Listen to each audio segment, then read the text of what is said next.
ഇന്ന് കൊഴുക്കട്ട ശരിയാണ്. അപ്പൊ ഞങ്ങള് കൊഴുക്കട്ട ഉണ്ടാക്കാൻ പോയത്. ഇന്നൊരു സ്പെഷ്യൽ പ്രാവശ്യം ഞാൻ ഒറ്റക്കായിരുന്നു. സത്യം പറഞ്ഞ ഇന്ന് സെബാനായിട്ട് അടിപൊളി ഷെഫാട്ടോ. ഞങ്ങള് രണ്ടെല്ലാം വന്നിട്ട് ഏറ്റവും കൊഴുക്കട്ട ഉണ്ടാക്കുന്നത് ഇഷ്ടമാണ് സെബാന്റെ. ക്യാമറ ബിഹൈൻഡ് ക്യാമറയാണ്. അവരുടെ ഫുഡ് എനിക്ക് ഭയങ്കര ഇഷ്ടമായിരുന്നു. ഞങ്ങൾ ഒരുമിച്ചാണ് രണ്ടാള്.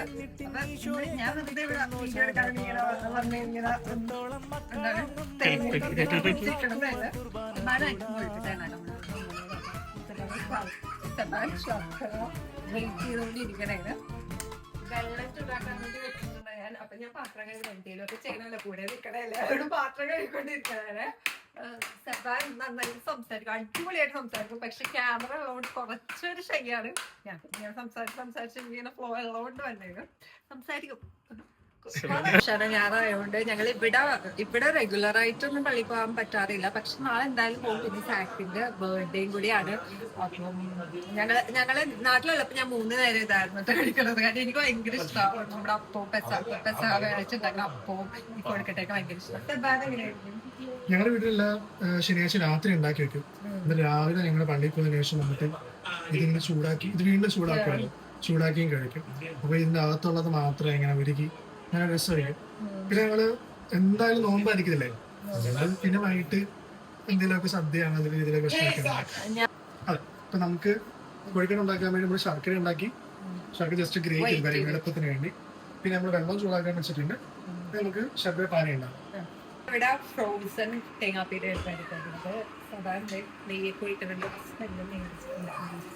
സാധാരണ അറിയാം എന്തിനാണ് നമ്മൾ ഈ സ്വീറ്റ് ഉണ്ടാക്കുന്നത്, കൊഴുക്കട്ട ഉണ്ടാക്കുന്നത്. ഈ കൊഴുക്കട്ട നമ്മുടെ പഴയ കേരള പാരമ്പര്യ സുറിയാനി പാരമ്പര്യത്തിൽ നിന്നാണ് നമ്മൾ കൊഴുക്കട്ട ഉണ്ടാക്കി തുടങ്ങിയത്. ഈ നോമ്പിന്റെ 41ാമത്തെ ദിവസം എന്ന് വെച്ചാൽ 40 ദിവസം വെള്ളിയാഴ്ചയോടുകൂടി നമ്മൾ അവസാനിപ്പിച്ചിട്ട് ബാക്കിയുള്ള 10 ദിവസം ഈശ്വര പീഡാനുഭവത്തിന് വേണ്ടിയാണ് നമ്മൾ നോമ്പെടുക്കാറ്. അപ്പോൾ ഈ 40 ദിവസത്തിന് ശേഷം നമ്മൾ വീണ്ടും ഇത് സസ്റ്റെയിൻ ചെയ്യാൻ വേണ്ടി നമ്മൾ കൊഴുക്കട്ട ഈ മധുരത്തോടു കൂടി കഴിക്കുന്നു. ഇത് വേറൊരു വിശ്വാസം കൂടിയുണ്ട്. നമ്മൾ ബദനയിൽ ഈശോയുടെ ലാസ്റ്ററിന്റെ വീട്ടിലേക്ക് പോയ സമയത്ത് ലാസ്റ്ററിന്റെ സഹോദരിമാരായ മാർത്തയും മറിയവും പെട്ടെന്ന് കുഴച്ചുണ്ടാക്കി കൊടുത്തൊരു മധുരമാണെന്ന് വിശ്വസിക്കുന്നുണ്ട്.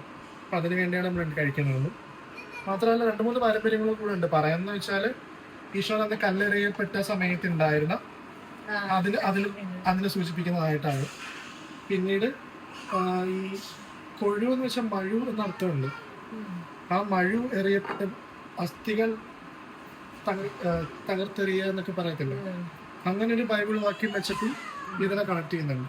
ഞാനിങ്ങനെ കേട്ടേക്ക് എന്റെ ഒരു അറിവില്ല, എനിക്കറിയില്ലായിരുന്നു. ഞാനിങ്ങനെ കേട്ടേക്കുന്നത് ഈശോയുടെ അറിയണ അതാണ് അതിനെ സൂചിപ്പിക്കണേന്നാ എനിക്ക് പൂർവ്വമൊന്നും അറിയില്ല. സെബാൻ പറഞ്ഞപ്പോഴാണ് എനിക്ക് മനസ്സിലായത്.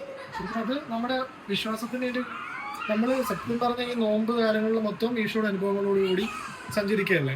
അപ്പൊ ഇതും നമ്മൾ അതിനോട് കൂടി ഭക്ഷണത്തിലൂടെ കൂടിയും നമ്മൾ പുള്ളിയുടെ ജീവിതത്തിലൂടെ പോയിക്കൊണ്ടിരിക്കണം. മിക്സ് റെഡി ആയിട്ടുണ്ട്. നമുക്കിനി ഏലക്കയും ജീരകവും ഇടിച്ച് ചേർത്തിട്ടിടാം. നേരത്തെ പറഞ്ഞത് 40 നോമ്പല്ല നമുക്ക്. ശരിക്കും നമ്മുടെ കേരളത്തിൽ 3 റീത്തുകളാണുള്ളത്. ഒന്ന് ലാറ്റിൻ കാത്തലിക്, ഒന്ന് സീറോ മലബാർ, സീറോ മലങ്കര. അതിൽ ഇപ്പം നമ്മൾ ലാറ്റിൻ കാത്തലിക്കുള്ള ആൾക്കാർ, ലത്തീൻ കാത്തോലിക്കർ നമുക്ക് 40 ദിവസം നോമ്പാണുള്ളത്. ശരിക്കും 40 അല്ല, 40 കൂടുതൽ ദിവസങ്ങളുണ്ട്.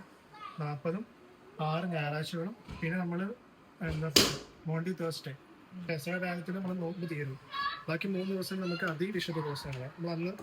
അന്ന് നമ്മൾ നോമ്പ് എടുക്കുമെങ്കിലും നമ്മൾ കൂട്ടിയിട്ടില്ല.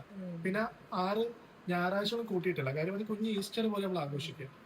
ബാക്കിയുള്ള 40 ദിവസങ്ങളാണ് നമ്മൾ ആഘോഷിക്കുന്നത്. എന്നാൽ കേരള പാരമ്പര്യം സുറിയാനി പാരമ്പര്യം നോക്കുകയാണെങ്കിൽ അവർക്ക് 50 ദിവസമാണ് നോമ്പ്.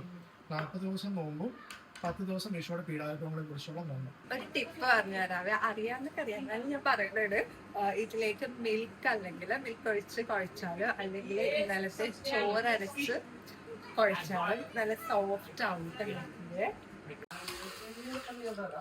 കൊഴുക്കട്ട റെഡിയായി. Yeah, looking for this.